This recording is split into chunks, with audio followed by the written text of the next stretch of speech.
This morning, new gun laws unveiled, how police powers are changing in response to domestic violence. A Mandurah man faces court accused of cruelty to a kangaroo. Water quality warnings, claims of contamination at Roddo. And dramatic new video of the Israeli raid that freed hostages in Gaza. This is 7 Morning News, live from Perth, with Tina Altieri. Good morning, thanks for your company. Guns will be seized at the first hint of family violence under new laws being put to state parliament. As Jessica Page reports, the new crackdown is a response to claims that police hands were tied before Mark Bombara used his legal guns to kill a Floreat mother and daughter. Under pressure to do more in the wake of the double murder-suicide in Floreat and running out of time to pass its firearms legislation during this sitting of Parliament, the state government has today introduced amendments to make it mandatory for police to seize any guns immediately after a complaint about family violence. Under the current outdated laws, the mandatory seizure of firearms occurs when a violence restraining order is issued. New measures will see WA Police suspend a gun owner's licence and confiscate their firearms as a matter of process every time domestic violence or the threat of domestic violence is reported. Collectors' licences will also be tightened, holders banned from owning ammunition that would make those old guns work. The Minister says vexatious complaints will still be illegal, but that this is necessary to put alleged victims first. At the request of the Premier and in direct response to the horror events of May the 24th, the proposed amendments have been developed by Western Australian Police Force to the gun laws that are currently passing through the Parliament. More than 32,000 people had signed a petition opposing the original gun crackdown that's now even tougher. The government has vowed it will stare those critics down, but admits even these changes aren't foolproof. In 7 News at 6, when they will come into effect and why the government says the opposition's position on guns doesn't add up. There are calls for Australia's drinking water supplies to be urgently tested for chemicals capable of causing cancer. It comes after US authorities declared there is no safe level of exposure to PFAS or PFOA, both of which have been found in our drinking water. I think the fact that the US regulators came out and said, well, there's probably no safe level, that should worry us all. And I think it should mean that the government really responds to do something about this instantaneously. Publicly available data indicates the chemicals have been found in drinking water of up to 1.8 million Australians across multiple states. The Department of Health says testing is carried out according to risk, and authorities already work to limit the amount of these chemicals that are permitted in our water supplies. A 23-year-old man accused of torturing kangaroos in Dawesville is set to face a criminal trial in Mandurah today. Nick Overall is there.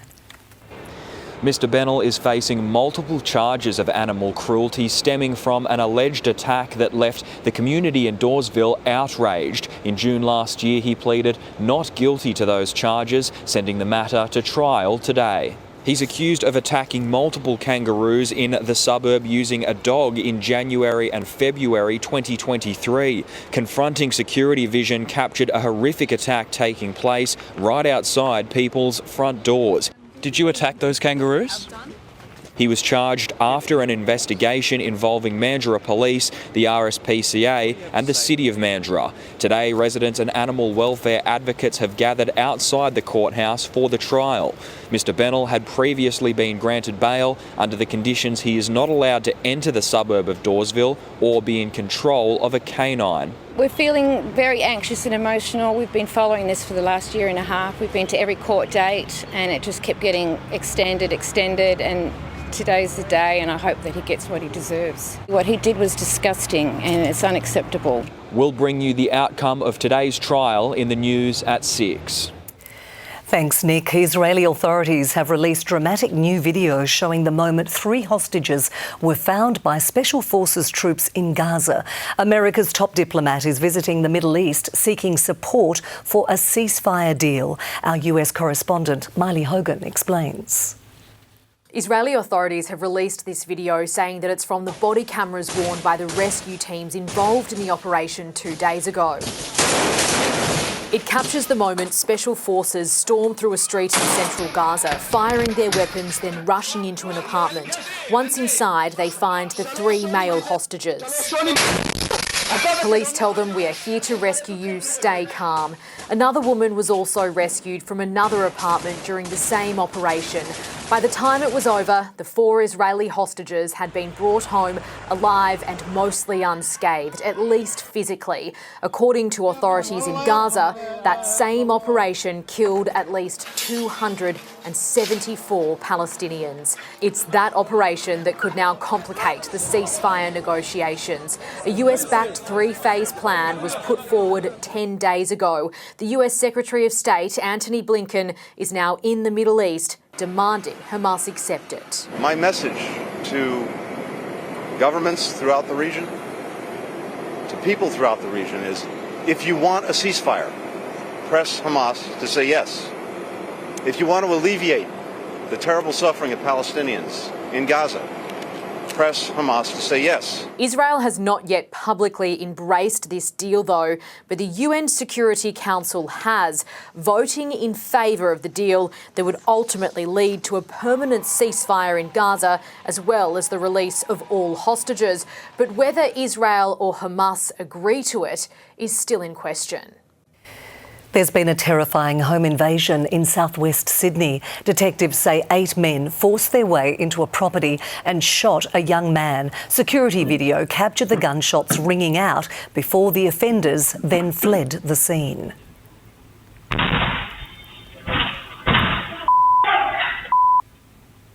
The victim was rushed to hospital. Australians are some of the biggest gamblers in the world, and from today, the way punters are allowed to bet is changing. As Rob Scott reports, using credit cards for online gambling is now banned. It's not just credit cards. Using cryptocurrencies like Bitcoin to place bets on gambling websites is also outlawed from today onwards. The changes will bring the industry into line with betting regulations in the real world, where you aren't allowed to use credit cards. It's part of a push by the Albanese government to protect vulnerable Australians and their families from the harms caused by online gambling, with credit cards used to make about 30% of all deposits to betting sites in this country. A change Labor says is designed to stop people gambling with money that they don't have, with figures showing Australians lose about $25 billion every year to pokies, sports betting and online gaming sites. The changes were announced about 6 months ago, the industry given that time to prepare for today's ban. Companies which fail to enforce the new rules face fines of almost $235,000. And this all comes after the recent launch of BetStop, the National Self-Exclusion Register. It's a really important development kicking off today. We are determined to reduce the harm of online gambling. So far, 22,000 Australians have signed up to cut themselves off from online wagering. New details are emerging about the death of British TV presenter Dr. Michael Mosley following an initial post-mortem in Greece. Here's Joel Dry. Initial post-mortem examination results have come in on the body of Dr. Michael Mosley, and what it concludes is that he died of natural causes. There were no obvious injuries found on the body, so that ruled out one of the theories, being that perhaps he slipped down the rocky hillside and hit his head. That is not what has happened here. So there are still a lot of unanswered questions that may need a further, more in-depth post-mortem examination. One of the big factors is to what extent did the hot weather on that day play a part in his demise? The time of death has been put at 4 p.m. last Wednesday. That means, sadly, that his body lay where it was discovered just outside a beachside resort for the entirety of that 4 or 5 day search.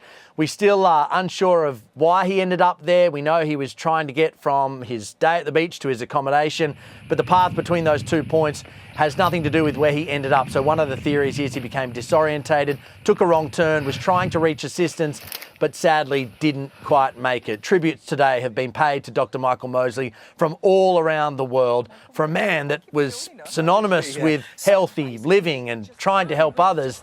His family is now at the forefront of mourning the death of a man who touched the lives of so many. The WA Dream is being sold to China from this morning. Billboards will feature iconic WA attractions in a bid to lure visitors to our state. It forms part of Walking on a Dream tourism campaign, now expanding across Shanghai, Guangzhou, Beijing and Shenzhen. The launch follows the return of non-stop flights between Perth and China. The campaign has already proven successful in New York, Tokyo as well as London. To breaking news now, and administrators are understood to have let go of Bonza staff at a meeting just this morning. More than 320 employees had been stood down without pay since the budget carrier hit financial trouble back in April. The sackings are a grim sign for the airline's future, pointing to the company likely to be wound up. You're watching 7's Morning News, live from Perth. Still to come, tech giant Apple under fire for using AI in its latest big launch. And rare footage, the Australian who stumbled upon a lost video of the Beatles. We were repeatedly ignored. One of the most harrowing interviews I've seen in my 4 decades delivering the news to Perth. 7 News goes further. Common sense suggests there's danger. To bring you the truth behind the stories that affect us all. There should be enough water. 7 News at 6. Welcome back. Tech giant Apple has unveiled its new line of products, promising bigger and better things for 2024. But its use of AI in software upgrades has drawn swift criticism. Well, the worst-kept secret confirmed. Apple is finally jumping into artificial intelligence, but what could be described as a clever marketing strategy, it's calling it Apple Intelligence. So, the big winner, Siri, who gets a massive overhaul and a new look, can understand and do so much more. Think proofreading your writing, generating emojis and images from scratch, and even reordering your schedule based on what AI thinks you should prioritise. So there were no hardware announcements this year, but we did finally get confirmation that futuristic headset, the Apple Vision Pro, is finally coming to Australia in July. There's also the free features that will come to your iPhone later this year, including my favourite, which is Tap to Cash. You simply tap your phones together to pay somebody back. A jury has begun its deliberations in Hunter Biden's trial on federal gun charges. Prosecutors allege the 54-year-old son of President Joe Biden lied about his illegal drug use on application forms while buying a handgun 6 years ago. His defence team has wrapped up its case without calling him to the stand. Hunter Biden is also facing federal tax charges in a trial due to begin in September. Fire has ripped through a century-old apartment block in Miami. As firefighters fought the blaze, they discovered an employee still inside the building with a gunshot wound to his torso. He was taken to hospital in a critical condition. Dozens of residents, most of them elderly, were rescued as the blaze spread rapidly from room to room. One of Australia's biggest Beatles fans has unearthed music gold, stumbling upon something they've never seen before.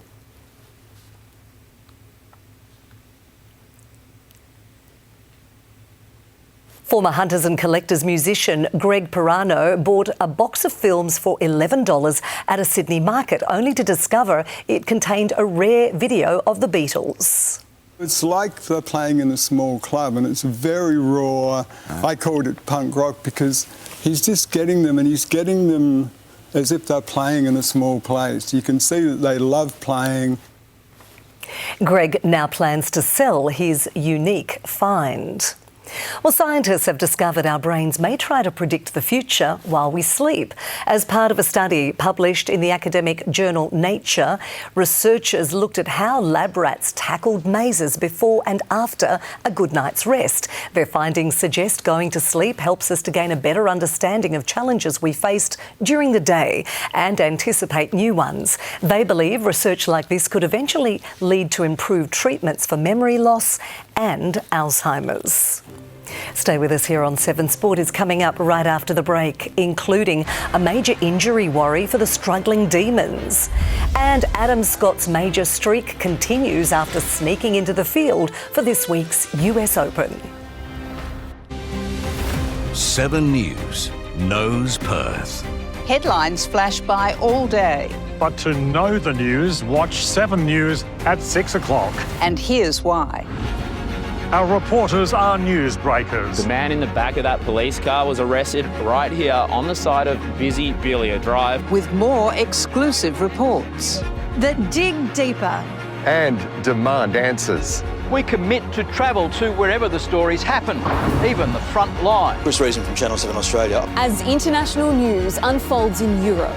We're live to you at 6 p.m. Breaking down the global issues that matter back home in Perth. 7 News understands that our reporters travel from suburb to suburb. It happened at Point Walter and across our state to bring you the news. This show only in Joondalup. This is the team we trust. And thank you for trusting 7 News.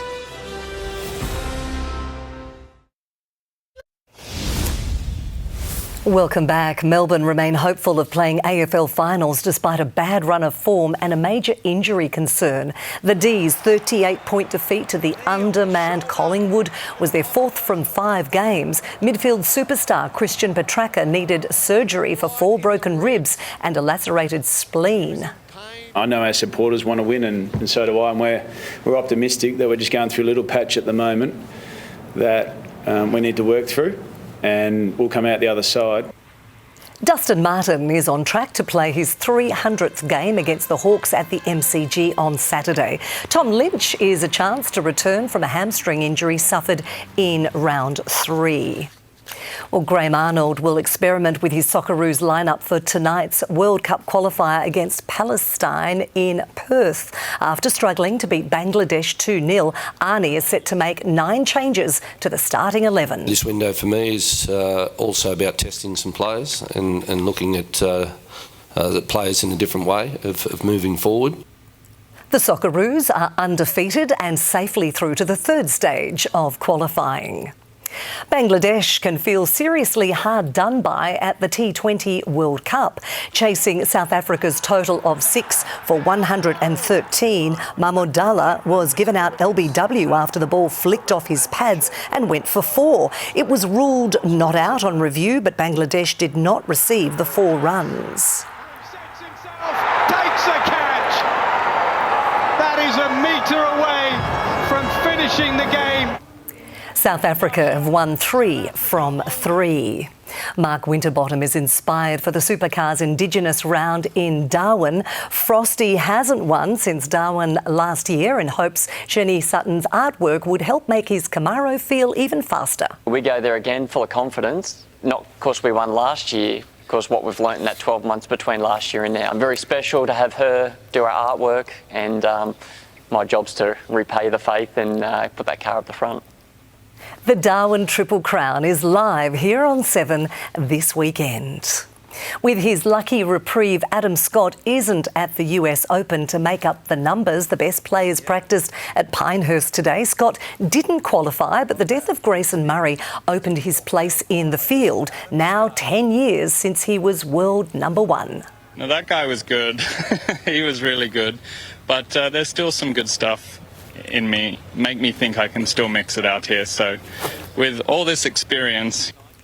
This will be Scott's 92nd consecutive major appearance. I'll have all of your weather details next on 7's Morning News. See you right after the break. A spectacular drone show has lit up the night sky over Hong Kong as part of the Dragon Boat Festival. Thousands of people gathered along the edge of Victoria Harbour to catch the spectacle, which featured more than 1,000 drones during a 10-minute display. It's the first time the technology was used instead of fireworks.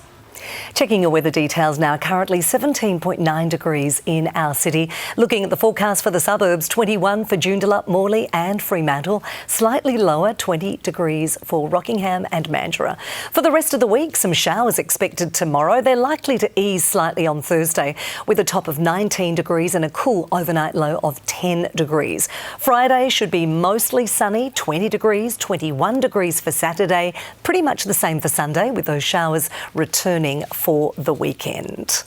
And that is 7's morning news for this Tuesday. Thanks so much for your company. Stay with us. We'll have the very latest updates right across the afternoon and, of course, in our main bulletins at 4 and then at 6 o'clock. I'm Tina Altieri. Enjoy the rest of your day.